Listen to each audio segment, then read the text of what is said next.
नमस्कार, बहुत स्वागत आपका। मैं हूं आपके साथ मनोरा सक्सेना। नितिन नवीन की देखिए नई टीम का तो गठन हो गया है।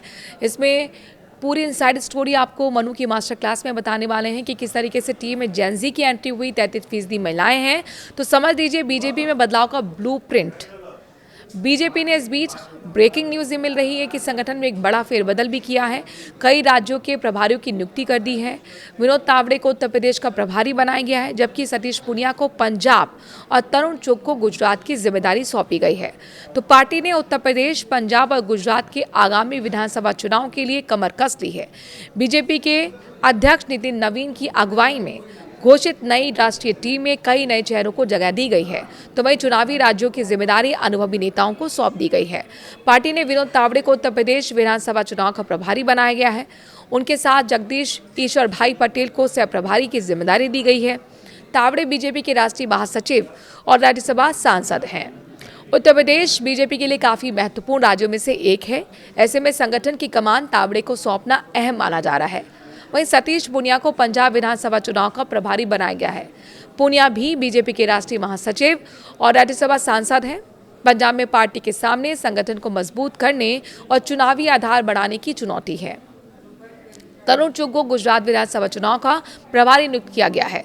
चुग राज्यसभा सांसद हैं और पार्टी संगठन में पहले ही अहम जिम्मेदारियां संभाल चुके हैं।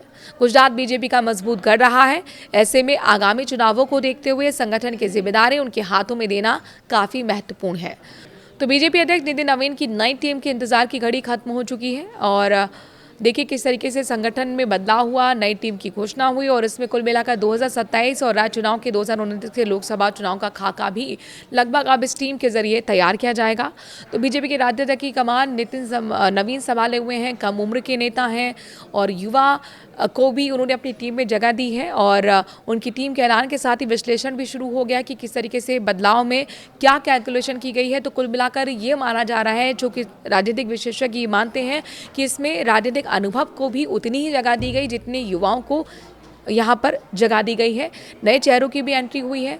तो वहीं जो ये बदलाव हुआ उसमें कुल मिलाकर जो राजनीतिक अनुभव वाले चेहरे थे उनको अब कई राज्यों की कमान भी सौंपी गई है। जिसमें आपने देखा विनोद तावड़े को, तरुण चुग को और साथ ही यहाँ सतीश पुनिया को एक बड़ी छलांग दी गई है। उनको राष्ट्रीय संगठन में जगह मिली और इसके साथ साथ पंजाब का चुनाव प्रभारी भी घोषित कर दिया गया है और उनके कंधों पर एक बड़ी चुनौती होगी। हालांकि सतीश पुनिया के बारे में हम बता दें कि उससे पहले वो हरियाणा के भी चुनाव प्रभारी रहे थे और वहाँ पर बहुत अच्छा उनका काम रहा, जिसकी वजह से हरियाणा में बीजेपी ने कम बैक के लिया। तो यहाँ पर कुल मिलाकर जिस तरह से एक नई टीम निकलकर सामने आई है, जिसमें आप देखेंगे कि किस तरह से जो अगर हम बात करें बीजेपी का उद्देश्य राजनीतिक रोड मैप को आकार देना है, पार्टी में नई लीडरशिप तैयार करना है, आगामी चुनाव के लिए मजबूत रणनीति बनाना है और ये सब कुछ इस नई टीम के जरिए मुमकिन हो पाएगा। तो बीजेपी की इस नई केंद्रीय टीम में अनुभवी और युवा नेताओं की केमिस्ट्री देखने को मिली है। मोदी सरकार के मंत्री पद संभाल रहे कुछ नेताओं को भी वापस संगठन में भेजा गया है। अगर हम इसमें देखते हैं तो अच्छा खासा यहाँ पे महिलाओं को भी जगह मिली है और महिलाओं में स्मृति ईरानी का नाम सामने आया, वसुंधरा राजे का नाम सामने आया, रेखा वर्मा का नाम सामने आया जो कि उत्तर प्रदेश से आती हैं। तो कुल मिलाकर महिलाओं को जिम्मेदारी दी गई है। महिला वोटर के साथ साथ जेनजीज पर भी फोकस हमें देखने को मिला है। वसुंधरा राजे इससे पहले राष्ट्रीय संगठन का हिस्सा रही हैं। जेपी नड्डा की टीम में वो रही थी और तब भी वो राष्ट्रीय उपाध्यक्ष की भूमिका में रही थी। अगर हम वसुंधरा राजे की हम बात करते हैं तो वसुंधरा राजे जाहिर तौर पर राजस्थान का एक जाना माना चेहरा है। उनकी जो ख्याति है वो सिर्फ एक बड़ा कैडर के साथ उनके समर्थक लगातार ये उम्मीद कर रहे थे कि उन्हें एक बड़ी भूमिका में के साथ कमबैक मिलेगा और देखिए ये हुआ भी है। सिर्फ उनकी ख्याति को राजस्थान तक सीमित नहीं करना चाहती बीजेपी और इसीलिए उनको राष्ट्रीय संगठन में एक बार फिर वापसी मिल पाई है नितिन नवीन की नई टीम में।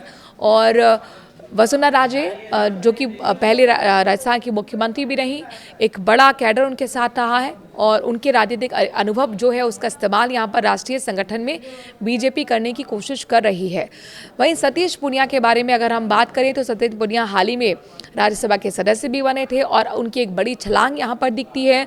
सतीश पुनिया आपको बता दें कि संगठन का अनुभव रखते रहे हैं। प्रदेश संगठन की उन्होंने कमान संभाली थी 2018 से 23 तक और जाहिर तौर पर उनकी कमान संभालने के साथ ही जिस तरीके से उनके अनुभव का इस्तेमाल अब राष्ट्रीय संगठन में किया जाएगा, और साथ ही अब ये आप देखिए कि सतीश पूनिया जो यहाँ हरियाणा का प्रभारी जब उन्हें बनाया गया था, तब भी उनके काम में फीडबैक लगातार मिलता रहा था कि बेहतर तरीके से उन्होंने हरियाणा को संभाला था, किस तरीके से सरकार के साथ संगठन का समन्वय बनाना है वो बेहतर तरीके से जानते हैं, समझते हैं, और इस तरह के राजनीतिक अनुभव का इस्तेमाल अब राष्ट्रीय पटल पर भी बीजेपी ने किया है। और इसीलिए उनके अनुभव को देखते हुए पंजाब, जहाँ पर आगामी चुनाव होना है, विधानसभा का चुनाव 2027 में है, वहाँ पर भी उनको एक बड़ी भूमिका दी गई है। पंजाब की कमान भी उन्हीं को सौंपी गई है, यानी कि कुल मिलाकर सतीश पूनिया के लिए एक प्रमोशन से कम उनके नितिन नवीन की टीम में जो उनकी जिम्मेदारी मिली उसको देखा जा रहा है। वहीं देखिए आप राजेश मंडल, जो कि जाने माने बड़ी सीनियर चार्टेड अकाउंटेंट राजस्थान के रहे हैं, और उनको सह कोषाध्यक्ष बनाया गया है। उनका काम पीयूष के साथ रहेगा, और चूँकि कोषाध्यक्ष जो हैं वो पीयूष हैं, और पीयूष गोयल के साथ अब वो वित्तीय कामकाज का पूरा लेखा जोखा देखेंगे। तो ये एक जो नाम है वो राजस्थान से आता है, काफ़ी चौंकाता है। तो अगर आप ये पूरी टीम को देखेंगे तो इस टीम में जो राजस्थान का प्रतिनिधित्व है उसको अच्छी खासी जगह मिली है, और यूँ कहें कि एक दबदबा यहाँ पर राजस्थान के तमाम नेताओं का देखने को मिला है, वसुंधरा राजे हों, सतीश पूनिया हो या फिर राजेश मंगल हो। इसके साथ साथ अगर हम बात करते हैं मन्ना लाल रावत को आखिरकार बीजेपी ने क्यों चुना है, क्यों खास है मन्ना लाल रावत, इसे आपको ऐसे समझना होगा। उनके पास प्रशासनिक अनुभव है, जो कि वो पहले जो एक रोडवेज परिवहन है उसका वो हिस्सा रहे हैं, अधिकारी रहे थे। और उसके बाद 2024 में जो लोकसभा का चुनाव हुआ था उसमें अगर आप देखें तो उन्होंने आईएएस ऑफिसर मीणा को किस तरीके से कांग्रेस के प्रत्याशी को हराकर लोकसभा चुनाव में जीत दर्ज की थी। और प्रशासनिक अनुभव के साथ साथ उनके एसटी मोर्चे का उन्हें जो अध्यक्ष बनाया गया है, कुल मिलाकर ये बताता है कि जिस तरह से आरएसएस का जो उनका काम जुड़ा हुआ था, उनका अनुभव भी काम आया है। और साथ ही जो एसटी समुदाय से जुड़े हुए जितने भी संगठन हैं उसमें भी उनकी सक्रिय भूमिका रही है।